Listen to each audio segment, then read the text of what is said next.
Hello everyone, welcome back to my channel. My name is Grapes. Yes, grapes like the fruit. Today we're in my closet right now.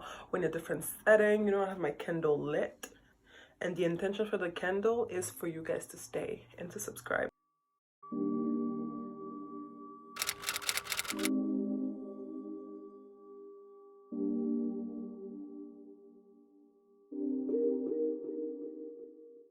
I have a different type of video for you guys today. As you can see by the title, I'm giving you intellectual. I'm giving you reader, because I'm getting more comfortable. I'm always at 500 subscribers. So like I'm feeling like I can, Anyways, so in this panoramic, I want to give you guys a book review that is not like, oh my god, go read trauma. Especially if you're black and queer or black. It's like, I don't, like sometimes I don't want to read those stuff. Like I'm already living through them in my life. White supremacy is already a lot. I want to escape. We want to escape in a healthy way, and books can help us. So let's start with the first. I don't know where I should start, but let's start with the least. Let's start with the one that's like, eh, and let's finish with the best ones. So this is Haruki Murakami, and it's like this Japanese author. He writes in a way that's very weird. And this is I read it in French, but you can find it in English. It's the murder of the commendatore. I don't remember. I think that's how it's called. But in French, it's called Le Meurtre du Commendateur. And it's really like the whole time. I mean, this book have a second novel, but I haven't read the second one. I mean, I started it. And this book is just the whole time you're reading it, you're like, what is going on? Like, what is going on? Like, it's this guy, he's this painter, and then some guy comes and asks him, hey, can you paint me? And the guy who asked him to paint him is really weird. And the characters are very interesting, and you get to know them better. And the first character is going through a divorce. Like, it's very, when you read it, like, you really get into the story and into the world. This is happening in Japan, and I think it's really nice to read books that are not always by white people, or that are not always American, meaning the whole continent, or North American. So if you want to like get into more Japanese literature, I would say read this guy. He's really good. And I'm also reading another book from him, which is, it's kind of like this crossover from George Orwell and him. And I'm still at the beginning, and I still don't understand what's going on. So just to tell you that he writes at a very slow pace, and you don't really understand. Yeah, I feel like you never get a conclusion, but it's worth it. It's worth it. I'm not gonna say too much, because the more I say, the more I reveal the book. But if you want to read something that's more realistic, but still that gives you the, oh, what is going on, like fantasy, I would say read this book. The next book, ooh, it's a big one, but don't get intimidated. It's a big one, but it's okay. This is called The Priory of the Orange Tree. I read this book so fast. It's like 800 pages, and I was surfing through it. It's by Samantha Shannon, and this book, honestly, I only read it because when I went to the bookstore, someone told me like, oh, there's like a lesbian couple, and I was like, oh, that's it. That's all you need to tell me. Like, I love that there's queer relationships in this. It's not straight, it's fantasy. This is real. This is hardcore fantasy. So to give you like a quick overview, it's like they're in this world where it's a queendom, meaning it's women that are in power, and you have a lot of like regions. So you either have the north, the south, things like that. And the house of Benneret, which is like the queen that kind of like controls the most of the world, she needs to find someone to marry so she can have an heir.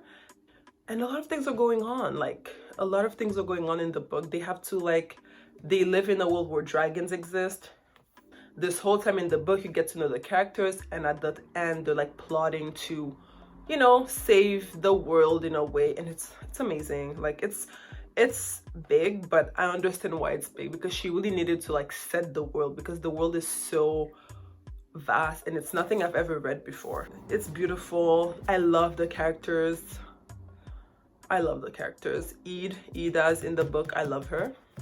But you guys, you're probably watching this because you haven't read it, so I'm not gonna go into much details because I hate when I'm reading a book review and people are like going in too much. But maybe I should go more in. We can come back.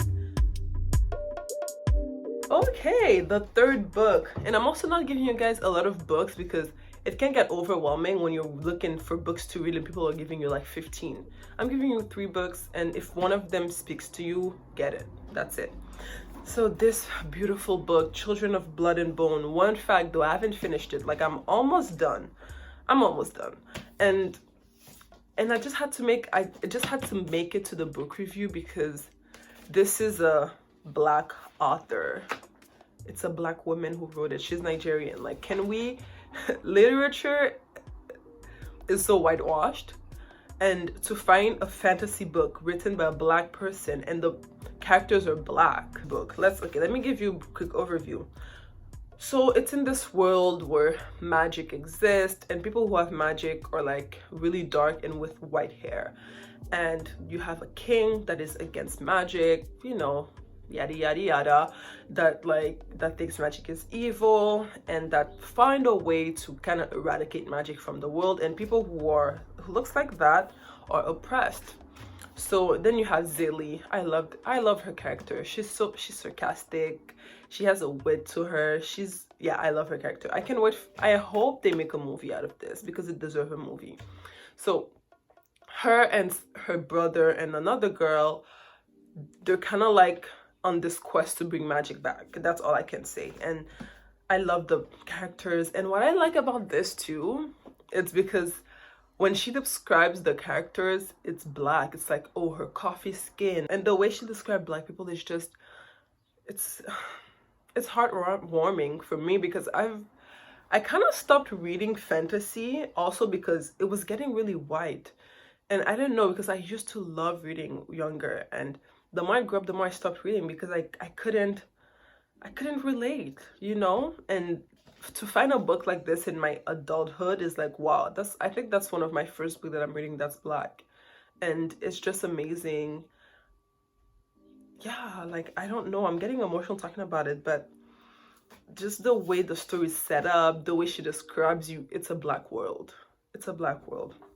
This one wasn't Black, but at least it had queer relationships in it, so you know.